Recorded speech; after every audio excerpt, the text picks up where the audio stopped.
So அடுத்ததாக ஜக்காத் கொடுப்பது. நிறைய பேர் ஒரு வெறுப்போட கொடுக்குறாங்க. நம்ம பாக்கெட்ல இருந்து பணம் போகுது இல்லைங்களா? அல்லாஹ் பாதுகாக்கணும். நிறைய பேர் ஜக்காத் கொடுப்பதே இல்ல. சுப்ஹானல்லாஹ். மறுமையில மிகப்பெரிய கடுமையான தண்டனைகள் சொல்லப்பட்டிருக்கு சகோதரர்களே, இந்த ஜக்காத்தை தடுப்பவர்களுக்கு. ஸோ அவர்களின் செல்வங்களிலிருந்து நீங்க ஜக்காத்தை எடுத்துக் கொள்ளுங்கள். அதனால் அவர்களை சுத்தப்படுத்துங்கள் என்று அல்லாஹ் சுப்ஹானஹு வ தஆலா சொல்றான். 9வது அத்தியாயம் 103வது வசனம். சுத்தப்படுத்தி பரிசுத்தப்படுத்துங்கள் என்று வருது. ஸோ ஜக்காத் வந்து தஹாரா, தூய்மை. உள்ளத்துல இருக்கக்கூடிய அழுக்காறு, அதாவது புகுல், கெஞ்சத்தனத்திலிருந்து உள்ளத்தை சுத்தப்படுத்தி தாராளமாக வழங்கக்கூடியவர்களாக இந்த ஜக்காத் அவர்களை மாத்துகிறது. ஸோ அவருடைய மால், செல்வமும் சுத்தமடையுது, அவருடைய நப்சும் சுத்தமடையுது கெஞ்சத்தனத்திலிருந்து. ஸோ மனிதர்களுடைய இயல்பு வந்து சேமிச்சு வைக்கணும் அதிகமாக, அளவுக்கு அதிகமாக என்று. இது ஜக்காத் அதை உடைக்கிறது. பேராசையை குறைக்குது, மனசை இலகுவாக்குது.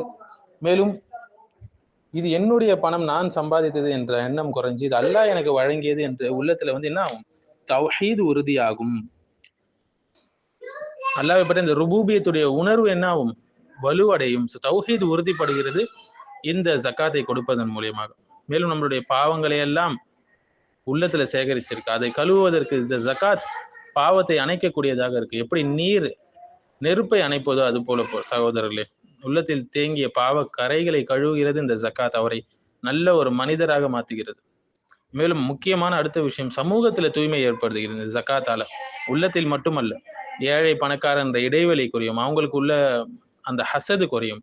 ஏன்னா பணக்காரர்கள் ஏழைகளை கவனிக்கிறார்கள் என்று ஏழைகள் நினைப்பாங்க. அவங்களுக்கு மத்தியில் இருக்க வெறுப்பு குறையும், சகோதரத்துவம் வளர்ச்சி அடையும். ஸோ சமூகமும் இதனால சுத்தமடையும் இந்த ஜக்காத்தால.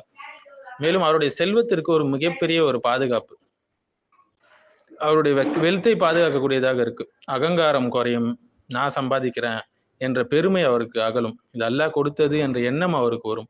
ஸோ உள்ளம் இதனால பணிவாக ஆகும் இல்லைங்களா? அகங்காரம் என்ற நோய் இதுல இருந்து குறைகிறது.